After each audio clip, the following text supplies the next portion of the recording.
Assalamualaikum warahmatullahi wabarakatuh. Perkenalkan, nama saya Nurul Najma dari kelas M02 dengan nomor induk mahasiswa 210407502050. Tujuan saya membuat video kali ini yaitu untuk memenuhi tugas akhir Kapita Selekta Pendidikan. Hubungan pendidikan, martabat, dan hak asasi manusia. Pengertiannya, hak asasi manusia adalah hak dasar yang dimiliki oleh setiap manusia sebagai anugerah Tuhan yang Maha Esa, yang tidak dapat diganggu-gugat keberadaannya. Hubungan antara pendidikan dan hak asasi manusia. Pendidikan sebagai upaya agar manusia memperoleh hak-haknya yang asasi.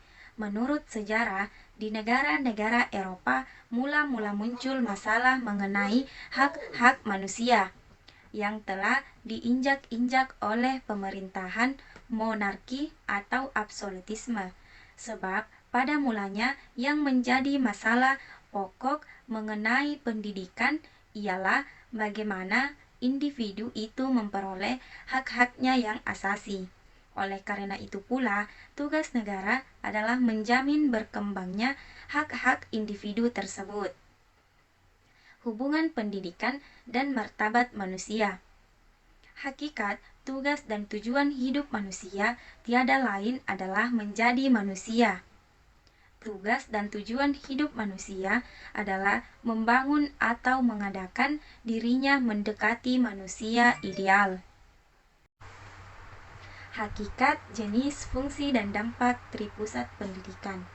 Pengertian, Tripusat Pendidikan adalah istilah dalam bidang pendidikan yang berarti memberdayakan sinergitas lingkungan keluarga, sekolah, dan masyarakat. Hakikat Tripusat Pendidikan yaitu masyarakat berperan serta dalam mendirikan dan membiayai sekolah masyarakat sebagai pengawas pendidikan agar sekolah terus membantu dan mendukung cita-cita dan kebutuhan masyarakat.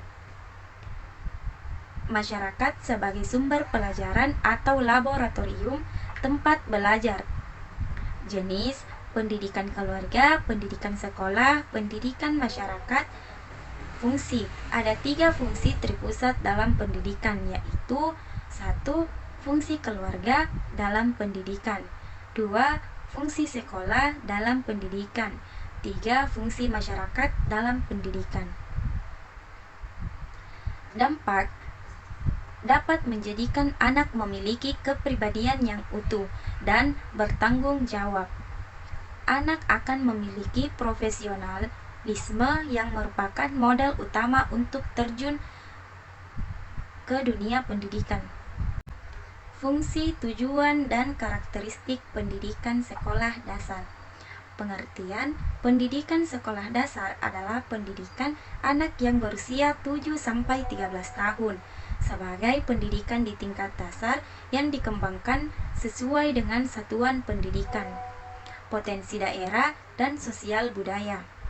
Tujuan, pendidikan dasar bertujuan untuk memberikan bekal kemampuan dasar kepada siswa untuk mengembangkan kehidupan pribadi dan anggota masyarakat. Karakteristik siswa atau murid SD, anak-anak yang belajar mulai dari usia 6-12 tahun, yang berbeda dengan usia siswa pada satuan pendidikan lainnya. Kurikulum sekolah dasar mempunyai tujuan khusus, yaitu untuk mengembangkan kemampuan dasar anak SD. Karakteristik menurut Muhammad Ali dalam bukunya 2009, fungsi dari pendidikan dasar adalah dengan pendidikan dasar dapat memberikan dasar-dasar untuk dapat mengikuti pendidikan pada tingkat selanjutnya. Karena pada hakikatnya, keberhasilan mengikuti pendidikan di sekolah menengah serta perguruan tinggi banyak dipengaruhi oleh keberhasilan dalam mengikuti pendidikan dasar. Peranan guru, orang tua, dan masyarakat dalam pendidikan sekolah dasar. Pengertian: pendidikan dasar adalah pendidikan yang diselenggarakan untuk anak usia dini dan peserta didik pada jenjang pendidikan dasar yang mencakup pendidikan anak usia dini, pendidikan dasar, dan pendidikan menengah. Peranan guru: guru sebagai pembimbing, guru sebagai pengajar, guru sebagai pelatih. Peranan orang tua sebagai pendidik pertama, sebagai tempat yang aman dan nyaman bagi anak, penjaga dan pelindung bagi anak. Peranan masyarakat: masyarakat berperan serta dalam mendirikan dan membiayai sekolah masyarakat sebagai pengawas pendidikan agar sekolah terus membantu dan mendukung cita-cita dan kebutuhan masyarakat. Masyarakat sebagai sumber pelajaran atau laboratorium tempat belajar. Hakikat pendidikan guru sekolah dasar menurut Prof. Getrandos Sugiono MPD, pendidikan dasar adalah titik awal dalam membangun manusia secara holistik. Aturan profesi guru dalam melaksanakan tugas sebagai guru sekolah dasar. Pengertian: kode etik merupakan pola aturan atau tata cara sebagai pedoman berperilaku. Kode etik guru adalah norma atau asas yang harus dijalankan oleh guru di Indonesia sebagai pedoman untuk bersikap dan berperilaku dalam melaksanakan tugas profesinya. Sebagai pendidik, anggota masyarakat, dan warga negara.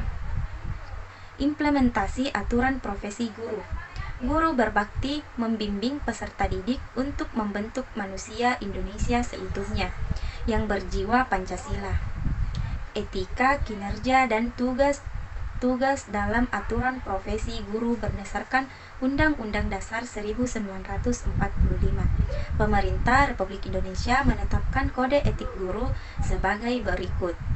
Guru berbakti membimbing peserta didik untuk membentuk manusia Indonesia seutuhnya yang berjiwa Pancasila. Guru memiliki dan melaksanakan kejujuran profesional. Guru berusaha memperoleh informasi tentang peserta didik sebagai bahan melakukan bimbingan dan pembinaan. Guru menciptakan suasana sekolah sebaik-baiknya yang menunjang keberhasilan proses belajar mengajar. Tugas guru. 1. Tugas guru dalam bidang profesi. 2. Tugas guru dalam bidang kemanusiaan. 3. Tugas guru dalam bidang kemasyarakatan. Pengembangan pendidikan karakter di sekolah dasar. Pengertian: karakter merupakan nilai-nilai perilaku manusia yang berhubungan dengan Tuhan Yang Maha Esa, diri sendiri, sesama manusia, lingkungan, dan kebangsaan, yang terwujud dalam pikiran, sikap, perasaan, perkataan, dan perbuatan, berdasarkan norma-norma agama, hukum, tata krama, budaya, dan adat istiadat. Tujuan: menumbuhkan sikap atau sifat yang baik pada diri anak, membiasakan siswa berperilaku terpuji, mengembangkan lingkungan sekolah yang aman, jujur, dan bersahabat. Peranan sekolah dan guru. Peran sekolah merupakan warga sekolah yang terlibat dalam pengembangan karakter. Pada hakikatnya adalah usaha membangun karakter peserta didik. Sedangkan peranan guru sebagai inspirator, motivator, dinamisator, evaluator, pengembangan pendidikan karakter di sekolah dasar, kurikulum, bahan ajar ekstrakurikuler, budaya sekolah. Hakikat pendidikan multikultural di sekolah dasar. Pengertian: pendidikan multikultural merupakan suatu rangkaian kepercayaan dan penjelasan yang mengakui dan menilai pentingnya keragaman budaya dan etnis di dalam membentuk gaya hidup, pengalaman sosial. Tujuan: perkembangan pribadi, klasifikasi nilai dan sikap, kompetensi multikultural, hidup berdampingan secara damai. Dasar pendidikan multikultural: ide dan kesadaran akan penting keragaman budaya. Gerakan perbaharuan pendidikan, proses pendidikan, fungsi memberi konsep diri yang jelas, mengenal keberagaman dalam penggunaan bahasa, membantu memahami pengalaman kelompok, etnis, dan budaya, ditinjau dari sejarahnya. Proses belajar anak usia sekolah dasar. Pengertian belajar adalah proses internal yang tidak dapat diamati secara langsung dalam kemampuan seseorang untuk bertingkah laku dalam situasi tertentu. Prinsip-prinsip belajar. Belajar harus dengan rencana yang teratur. Belajar harus dengan disiplin. Belajar harus dengan minat. Belajar harus dengan pengertian. Belajar harus dengan tujuan yang benar. Tahapan-tahapan perkembangan belajar anak sekolah dasar. Memperhatikan perkembangan tahapan berpikir tersebut. Kecenderungan belajar anak usia sekolah dasar memiliki 3 ciri, yaitu konkret, integratif, hierarkis. Implikasi karakteristik proses belajar anak sekolah dasar. Pola pembelajaran anak sekolah dasar atau MI diharapkan dapat mempertimbangkan karakteristik pembelajaran anak sekolah dasar atau MI yang secara garis besar pembelajarannya harus memiliki sifat berikut: aplikatif, enjoyable, mudah ditiru. Karakteristik proses belajar anak usia sekolah dasar. Konkret mengandung makna proses belajar beranjak dari hal-hal yang konkret, yakni dapat dirasakan oleh panca inderanya. Anak memandang sesuatu yang dipelajari sebagai suatu keutuhan. Cara berpikir anak yang deduktif, yakni dari hal umum kebaikan demi bagian.